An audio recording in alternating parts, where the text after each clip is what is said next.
Philippe Meir, vous êtes le président du Bnei de France. Merci d'avoir accepté l'interview de Radio Shalom.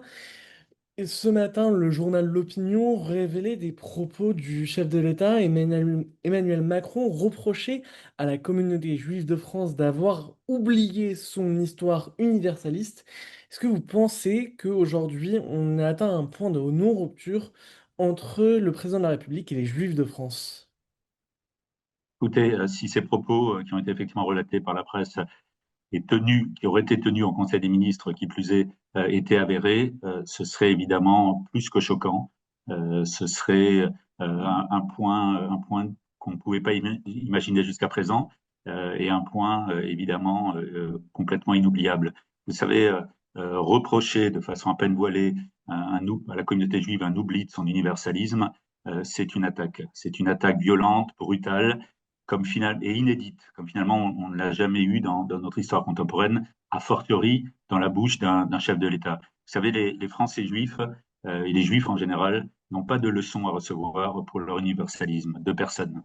Dans l'histoire de la France, qui a souvent été très sombre, très noire pour les Français juifs, ces mêmes Français juifs ont toujours porté cet universalisme, l'ont toujours porté au service de la France pour son essor, pour son rayonnement, pour son développement dans tous les domaines culturels, scientifiques, politiques, artistiques, même dans les périodes où c'était extrêmement compliqué.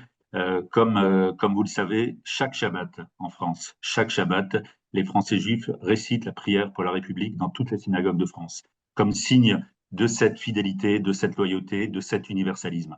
Donc remettre en cause cet universalisme, c'est évidemment une ligne rouge infranchissable qui aurait été franchie, une fois de plus, si ces propos sont avérés, et évidemment qui serait complètement incompréhensible, inexplicable et impardonnable. Les Français juifs, comme je vous le disais, n'ont pas de leçons dans ce domaine à recevoir et au contraire ont toujours marqué dans leur histoire cet attachement à l'universalisme et dans le même temps cet attachement viscéral et naturel à Israël qui ne sont évidemment pas incompatibles, loin de là.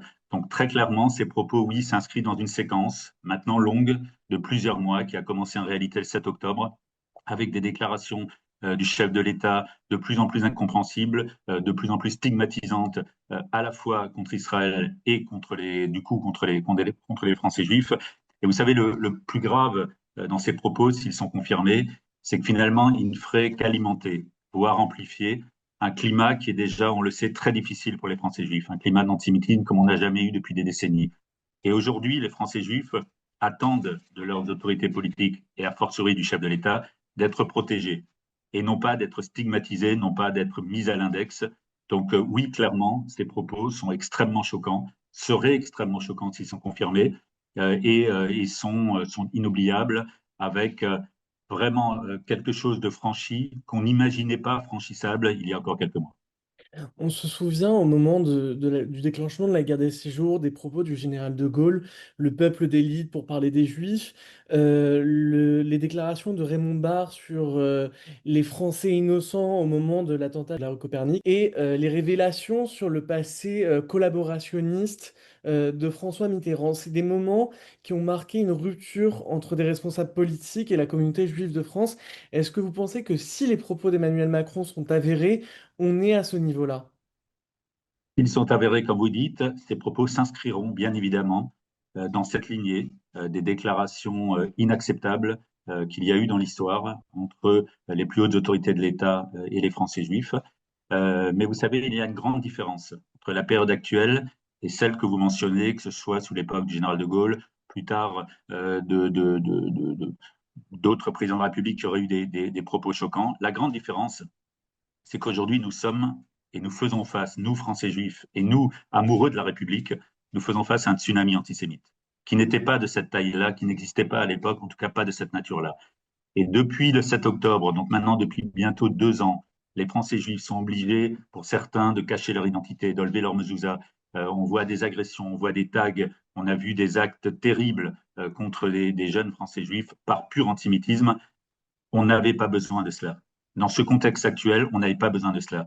Du temps de la fameuse phrase du général de Gaulle le 27 novembre 1967, le climat pour les Français juifs n'était pas celui qu'il est aujourd'hui. Et pourtant, Dieu sait si cette phrase est rentrée dans l'histoire comme un moment sombre des relations entre les Français juifs et le pouvoir politique. Donc, a fortiori aujourd'hui, oui, c'est un moment sombre s'il est avéré. Et finalement, ce qu'on attend maintenant du président de la République Emmanuel Macron, ce sont des réelles explications, une réelle mise au point. Qu'est-ce qu'il a voulu dire? Pourquoi l'a-t-il dit s'il l'a dit? Évidemment, un retour sur ces propos-là, parce qu'en l'état, ils ne sont pas acceptables. Philippe Meyer, je rappelle que vous êtes le président du Mnévry de France. Merci d'avoir accepté l'invitation de Radio Shalom. Merci à vous. Au revoir.